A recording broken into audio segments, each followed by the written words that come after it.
पिछले एपिसोड में टैन्यू ने बहुत सारे स्टूडेंट को रिक्रूट कर लिया था और अब इस तरह से वे वहां से जाने के लिए रेडी हो गए थे। लेकिन अभी भी हम देखते हैं कि वे चीफ इनके ऊपर काफी गुस्सा थे और कहने लगते हैं कि इन्होंने तो हमारे स्टूडेंट को बहुत ही आसानी से चुरा लिया। वहीं दूसरी तरफ हम देखते हैं कि एक और चीफ भी इस बात से काफी परेशान होने लगा था और कहने लगता है कि हम होली गेट के चीफ को इसके बारे में क्या बताएंगे। तभी इसी बीच हम देखते हैं कि मिस पिंग एल्डरसन को भी अपने साथ में लेकर जाने के लिए रेडी हो गई थी और कहती है कि आने वाले समय में आप मेरिटोरियस डिवीजन के सेकेंड एल्डर होंगे। तब इसके बारे में सुनकर एल्डरसन भी इस बात से काफी खुश हो जाता है और इसके बाद हम देखते हैं कि वो भी इनके साथ में जाने के लिए रेडी हो गया था। लेकिन इसके बाद मिस पिंग एल्डरवेन से कहती है कि अभी आपको इनर गेट पील डिवीजन में ही रहना होगा, क्योंकि मुझे ऐसा लगता है कि अभी आपका यहीं पर आना पूरी तरह से सही है और मैं आपको अपने साथ में ना ले जाने के लिए सॉरी कहती हूँ। इसी के साथ वो उससे कहती है कि वो इसकी मदद करने के लिए यहाँ पर दूसरे एल्डर को भी भेज देगी और इसीलिए उसे इसके बारे में ज्यादा चिंता करने की जरूरत नहीं है। जिसके बाद हम देखते हैं कि एल्डरवेन भी इसकी बात मानने के लिए रेडी हो गया था और फिर उससे कहता है कि मैं तो हमेशा से ही आपके लिए लॉयल हूँ और इसीलिए मुझे इस बात से कोई भी परेशानी नहीं है। लेकिन तभी इसी बीच टैन्यू की नजर डेनियल और उसके साथ वाले दो लड़कों पर जाती है और वो समझ जाता है कि वे भी इनके साथ में जाना चाहते हैं। इसीलिए वो मिस पिंग से इसके बारे में बात करते हुए कहता है कि क्या मैं डेनियल और उसके दोनों साथियों को यहाँ से ले जा सकता हूँ, क्योंकि मुझे ऐसा लगता है कि वे मेडिसिन बनाने के लिए बहुत ही काम आएंगे। जिसके बाद हम देखते हैं कि मिस पिंग तुरंत इसके लिए मान गई थी और टैन्यू डेनियल और उसके साथियों से कहता है कि तुम भी यहाँ पर आ जाओ। तब इसके बारे में सुनकर वे भी इस बात से काफी खुश हो गए थे और वो सबसे पहले मिस पिंग को अप्रूवल देने के लिए थैंक यू कहते हैं। लेकिन इस पर मिस पिंग उनसे कहती है कि तुम्हें इसके बारे में परेशान होने की जरूरत नहीं है। लेकिन इसके बाद हम देखते हैं कि मिस पिंग अब यहाँ पर कोई भी टाइम वेस्ट नहीं करना चाहती थी और इसीलिए वो तुरंत इन सभी को अपने साथ लेकर यहाँ से जाने लगती है। वहीं दूसरी तरफ हम देखते हैं कि मास्टर तेनताई भी इन सारी चीजों को ध्यान से देख रहा था और फिर कहने लगता है कि जब तक वहाँ पर टैन्यू के जैसा स्टूडेंट है तब तक मुझे मेरिटोरियस डिवीजन के फेलियर के बारे में चिंता करने की जरूरत ही नहीं है। लेकिन तभी इसी बीच हम देखते हैं कि एक चीफ टैन्यू के ऊपर बहुत ज्यादा गुस्सा हो गया था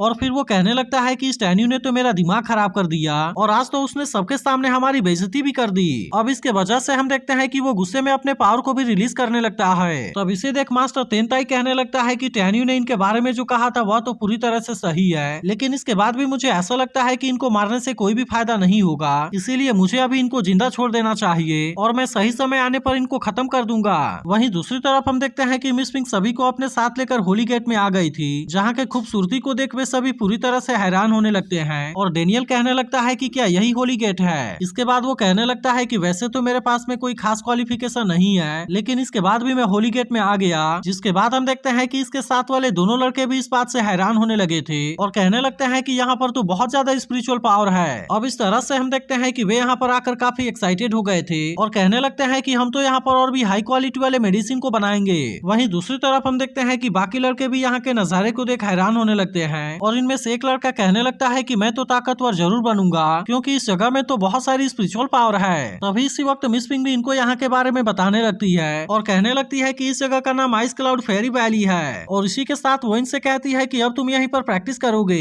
इसके अलावा हम देखते हैं कि वो इनको मेरिटोरियस डिवीजन के मार्शल आर्ट हॉल के बारे में बताती है, जिसके अंदर की बहुत सारे स्पिरिचुअल ट्रेजर भरे हुए हैं और वे यहाँ के सभी स्टूडेंट के प्रैक्टिस करने के लिए काफी हैं। लेकिन इसके बाद वो इनसे कहती है कि तुम सभी एक साथ में वहाँ पर इकट्ठा हो जाना, क्योंकि आज मैं यहाँ पर बहुत ही जरूरी चीज के बारे में अनाउंसमेंट करने वाली हूँ। तब इसकी बात मानकर वे सभी तुरंत यहाँ से नीचे चले जाते हैं। जिसके बाद हम देखते हैं कि मिस पिंग एल्डरसन से बेल को बजाने के लिए कहती है, ताकि इस तरह से वे यहाँ के बाकी स्टूडेंट को भी बुला सकें। तब इसके बारे में सुनकर एल्डरसन भी ऐसा करने के लिए वहाँ से चला जाता है। तभी टैन्यू मिस पिंग से कहता है कि मैंने एटर्नल लैंड में बहुत सारे स्टूडेंट को मारा था, जिसके वजह से मेरे पास में बहुत सारे ट्रेजर हैं और इसके अलावा मेरे टीचर ने भी बहुत सारे स्किल दिए थे, जिससे कि मैं अब आपको देना चाहता हूँ और फिर इसके बाद आप यहाँ के स्टूडेंट के बीच में बांट देना। तब इसके बारे में सुनकर मिस पिंग भी कहने लगती है कि यह तो बहुत ही अच्छी बात है और मुझे हमेशा सच में इसी बात के बारे में चिंता रहती थी। लेकिन तभी इसी बीच हम देखते हैं कि एल्डरसन ने यहाँ के बेल को बजाना स्टार्ट कर दिया था, जो कि पूरे मेरिटोरियस डिवीजन में चारों तरफ फैल रही होती है और अब इसके बारे में सुनकर यहाँ के बाकी स्टूडेंट भी यहाँ पर आने लगे थे।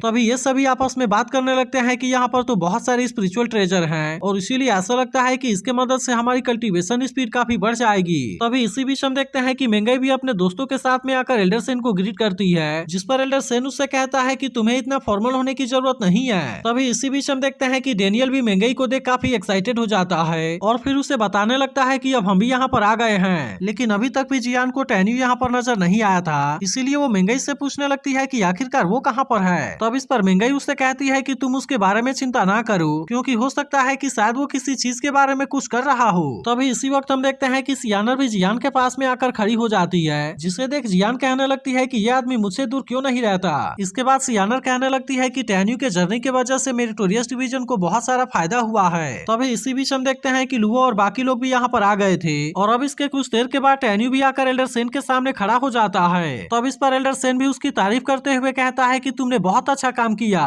तभी इसी बीच हम देखते हैं कि टेन्यू अचानक से सियाओ को देख हैरान हो गया था और फिर उससे पूछता है कि तुम यहाँ पर कब आई। तब इस पर सियाओ कहती है कि मैं भी अभी यहाँ पर आई हूँ और तुम्हारा मेरिटोरियस डिवीजन तो सच में बहुत ज्यादा ब्यूटीफुल है। यह सुनकर टेन्यू कहता है अगर ऐसी बात है तो तुम यहाँ पर ज्यादा समय के लिए रुकना। लेकिन अब इसके कुछ देर के बाद हम देखते हैं कि मिस पिंग भी यहाँ पर आ जाती है और वो इनके तरफ देखते हुए कहती है कि तुम सभी मेरे बातों को ध्यान से सुनना, क्योंकि मैं अब जो अनाउंसमेंट करने वाली हूँ वो बहुत ही इंपॉर्टेंट है। इसके बाद वो इनसे बताती है कि अब से टेन्यू तुम सभी का ग्रेट सीनियर होगा, जिसका सीधा मतलब है कि उसका कमांड मेरे कमांड के बराबर है। इसलिए तुम में से जो कोई भी उसकी रिस्पेक्ट नहीं करेगा या फिर उसके ऑर्डर को फॉलो नहीं करेगा तो अब इसके लिए उसे इसकी सजा जरूर मिलेगी। जिसके बाद हम देखते हैं कि इसके बारे में सुनकर वे पहले तो हैरान होते हैं, लेकिन फिर वे इसके लिए मान जाते हैं। तभी इसी बीच हम देखते हैं कि टेन्यू भी मिस पिंग को ग्रीट करने के लिए उसके सामने झुकता है, लेकिन इस पर मिस पिंग उससे कहती है कि अब से तुम्हें मेरे सामने झुकने की जरूरत नहीं है। तब इसके बारे में सुनकर टेन्यू भी इसके लिए उसे थैंक यू कहता है, लेकिन तभी मिस पिंग अपने मन में कहने लगती है मुझे पता है कि तुम ही मेरे टीचर हो, लेकिन आखिरकार इसके बाद भी तुम यहाँ पर इस तरीके से क्यों कर रहे हो। इसके बाद हम देखते हैं कि मिस पिंग सभी से खड़ा हो जाने के लिए कहती है और फिर इनको बताती है कि जितने भी नए स्टूडेंट ने इनके मेरिटोरियस डिवीजन को ज्वाइन किया है उन सभी को रिवॉर्ड के रूप में बेस्ट क्लास वाला स्पिरिचुअल आर्टिफैक्ट दिया जाएगा।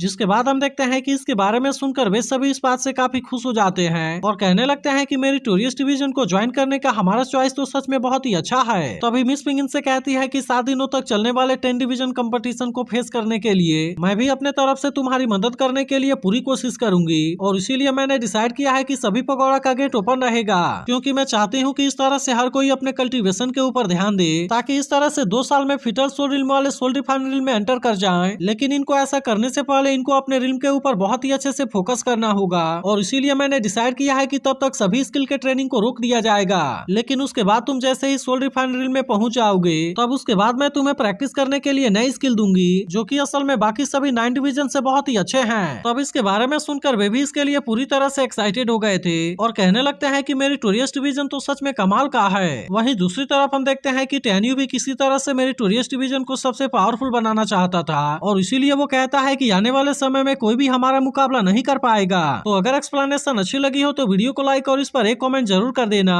और अगर आपने इसके पिछले एपिसोड को मिस कर दिया हो तो लेफ्ट वाली वीडियो जरूर देख लेना।